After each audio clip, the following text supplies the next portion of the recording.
Hello everyone, hope you enjoyed your New Year celebrations, and we are now looking forward to 2024 and what Criterion have to offer us this year. Already there's an interesting and diverse range of titles, and of the 6 scheduled releases for this month, 2 of them are 4K upgrades and 4 are brand new titles, and one of those is a director compilation.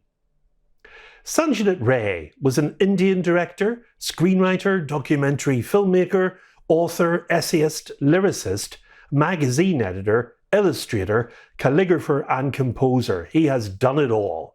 He is widely considered one of the greatest and most influential film directors in Indian and indeed in world cinema. He already has a number of his works in the collection, including The Music Room, Devi, The Big City, Charulata, The Hero, The Home and the World, and as well as Enemy of the People, his adaptation of the famous Henrik Ibsen play, and The Stranger. All 3 of these are featured in the Eclipse series. Ray was drawn into independent filmmaking after meeting the French filmmaker Jean Renoir and viewing Vittorio De Sica's Italian neorealist film Bicycle Thieves during a visit to London.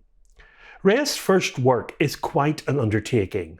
Panchali, Song of the Little Road, released in 1955. It's the most well-known film in the Apu Trilogy. It's also one of those movies that exists against all odds, and also one of the most beautiful films ever made in any language. It's unlikely your childhood was anything like Apu's, yet his story is a dream of every childhood, a recollection, or a wish of love and family that reaches deep inside all of us. Young Apu, Subir Banerjee, lives in the Bengali countryside with his mother and father, Karuna Banerjee and Kanu Banerjee, his older sister Durga, Shampa Rumki Banerjee, and an elderly live-in auntie, Chunibala Devi. Apu's father comes from a long and proud lineage of writers, but he has failed to make a good living for his little family. They once owned a nearby orchard, for instance, but they've had to sell it off to survive. Apu's often impish and naughty, but his family adores him, building a world of warmth and care for him despite their financial difficulties. Ray, in gorgeously silvery black and white cinematography, captures the texture of childhood, in the way, for instance, Apu and Durga rush out into the fields when the train passes by, excited by its speed and noise and the promise of some adventure elsewhere. The beauty of Panchali, adapted from the autobiographical novel by the Bengali writer Bibhuti Bhushan Bandyopai. Panchali did not have a script. It was made from Ray's drawings and notes. Ray completed the first draft of his notes during his sea voyage to and from London in 1950. Before principal photography began, he created a storyboard dealing with details and continuity. Years later, he donated those storyboard drawings and his notes to Cinémathèque Française. For the role of Apu, Ray advertised in newspapers for boys of ages 5 to 7. None of the candidates who auditioned fulfilled Ray's expectations, but his wife spotted a young boy in their neighbourhood, and this boy, Subir Banerjee, was cast as Apu. The surname of 3 of the main actors and 2 supporting actors happened also to be Banerjee, but they were not related to each other. The hardest role he found to cast was the wizened old India. Ray eventually found Chunibala Devi, a retired stage actress living in one of Calcutta's red light districts, and as the ideal candidate. Several minor roles were played by the villagers of Baral, where Panchali was filmed. Shooting began on the 27th of October 1952 in Baral, a village near Calcutta. It was selected for early main location principal photography, and night scenes were shot in studio. The technical team at the time included several first-timers, including Ray himself and the cinematographer Subhatra Mitra, who had never operated a film camera. Art director Bansi Chandragupta had professional experience, having worked with Jean Renoir on The River in 1951. Both Mitra and Chandragupta went on to establish themselves as respected professionals in the industry. As Ray's first film, it did really well in the awards arena. At India's third National Film Awards in 1955, it was named Best Feature Film and Best Bengali Feature Film. The next year it competed for the Palme d'Or at Cannes. It didn't win the prize, but it won Best Human Document and an OSIC Award, special mention. More awards came after that: the Vatican Award in Rome, the Golden Carabo in Manila, and the Diploma of Merit Edinburgh, and the Selznick Golden Laurel for Best Film Berlin. Panther Panchali was also the first film made in independent India to receive major critical attention on the world stage, placing India on the world cinema map as a result. It was one of the first examples of parallel cinema. That was a new tradition of Indian filmmaking in which authenticity and social realism were the key themes. Now, Ray didn't plan for it to have a sequel, but it came in 1956. It starts off where the previous film, Panther Panchali, ended, with Apu's family moving to Varanasi, and chronicles Apu's life from childhood to adolescence in college. When Ray started making Panther Panchali, he had no plans to follow it with a sequel, but the critical and commercial success of the film prompted him to start making Aparajito, the unvanquished or undefeated. Unlike his previous venture where he'd stayed faithful to the novel, with this feature he decided to take some bold and artistic decisions, such as portraying the relationship between Apu and his mother in a very different manner from that featured in the book. As a result, in contrast to its predecessor, the film was not well received locally. Ray recalled at the time, for the suburban audience, it was shocked by the portrayal of the mother and son relationship, and so sharply at variance with the conventional Indian notion at the time of mutual sweetness and devotion. Aparajito has a very similar way of warming into your heart. It starts off slowly, but begins to crank up in intensity. It then slows again, becoming more emotional for the viewer. It's also a very quiet film, one that seems quite unsuspecting at first, idyllic with its shots of the Bengali village life in West Bengal. Aparajito was filmed 40 years ago, halfway around the world, yet the themes and emotions embedded in the narrative are strikingly relevant to modern Western society, thus explaining why it's called a timeless classic.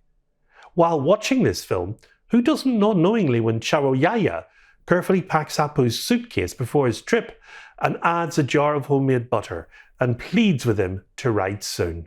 And how familiar is it when the mother and son meet after a long separation and her first comment to him, "Oh, you've grown taller and you don't appear to be eating very well." Mothers the world over. One aspect of Ray's mastery is that even though he creates unique worlds for his stories and characters, the film's basic and universal truth allows them to speak directly to the hearts of each viewer. Now, the overriding theme of Aparajito is that nothing stands still. Life is about change and discovery. In Panther Panchali, the characters and settings are much the same throughout the film. Here, supporting characters and locations are in a continual state of flux. The only constant throughout is Saboyaya, and even Apu undergoes a visible metamorphosis as the younger actor gives way to the older one. It's an undeniable fact of life that children grow up and move away from home, and though their motives in turning their back on their homes are not necessarily unkind, their actions may appear to be selfish. Such is the case in Aparajito. As Apu leaves for Calcutta, he's excited about the future and barely gives a thought to the mother he leaves behind. For her part, she puts on a brave face for his sake. But the moment his back is turned, the mask crumbles, revealing her fear and her loneliness. Saboyaya has nothing left to live for. Especially during the film's closing half hour, her scenes are poignantly realised, and the emotional conflict between her and Apu's exhilaration creates a powerful dichotomy that is only bridged in Aparajito's closing moments.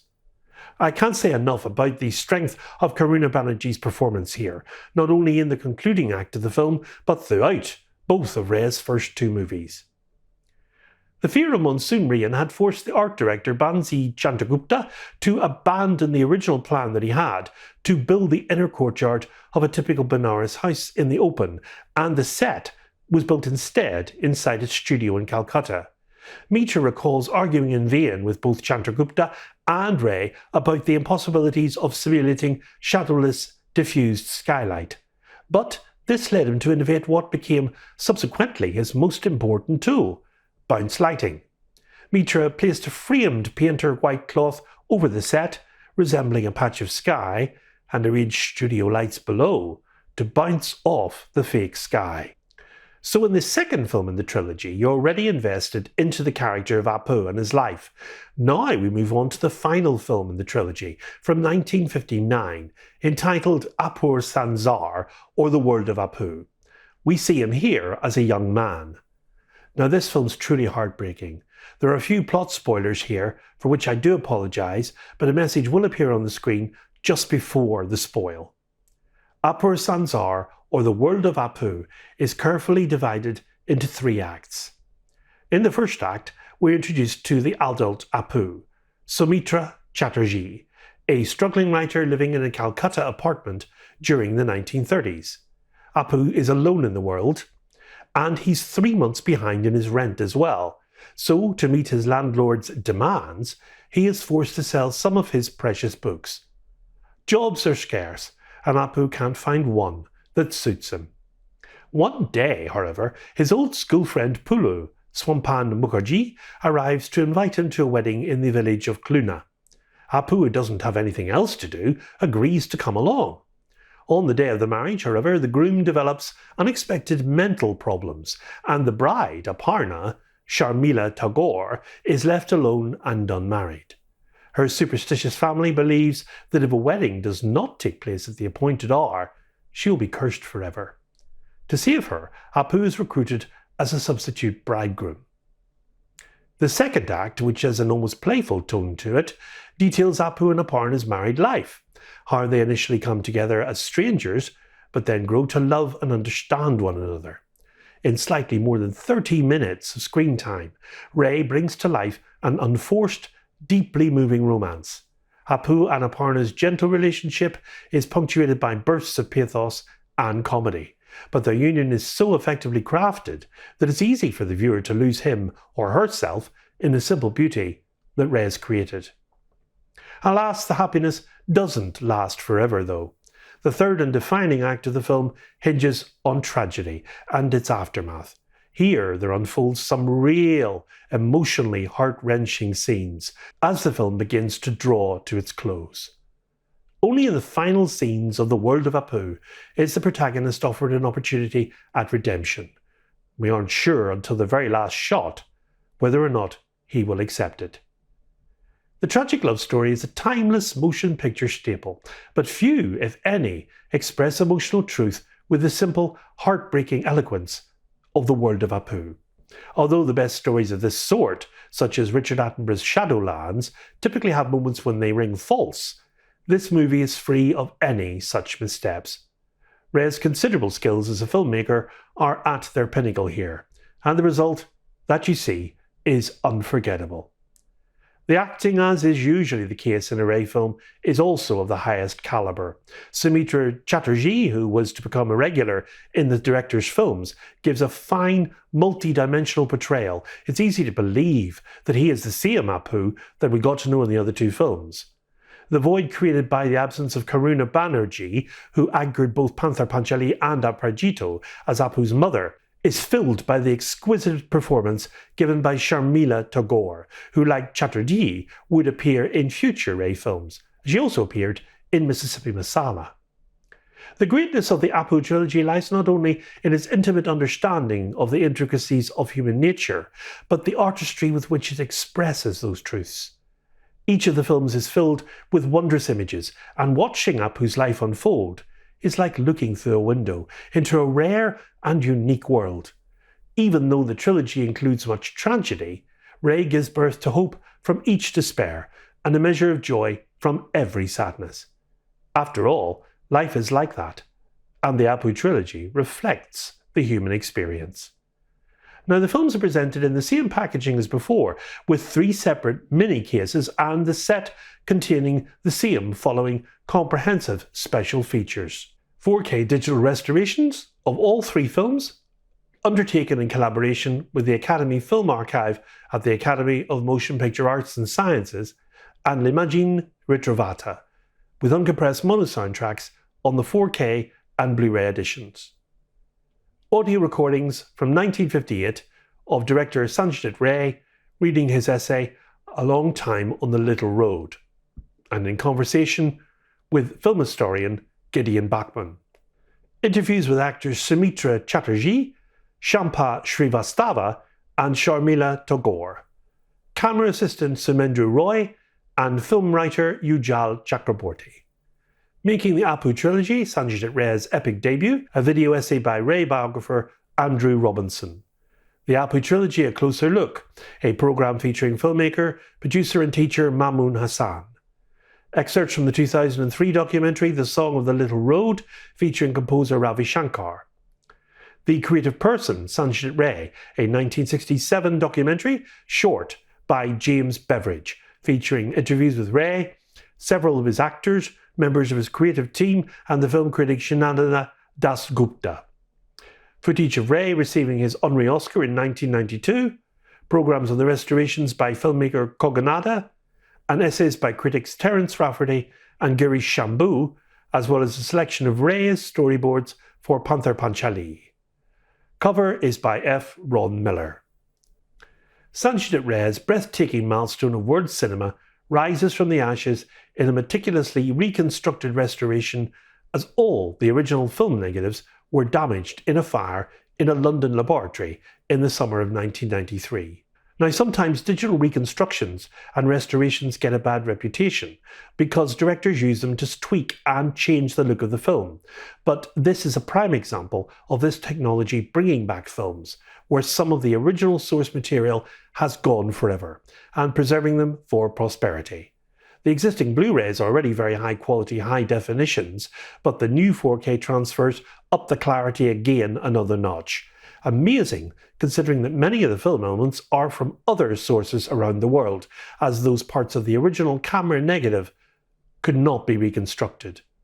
There is a video by Koganada as part of the supplemental features, showing the whole restoration process.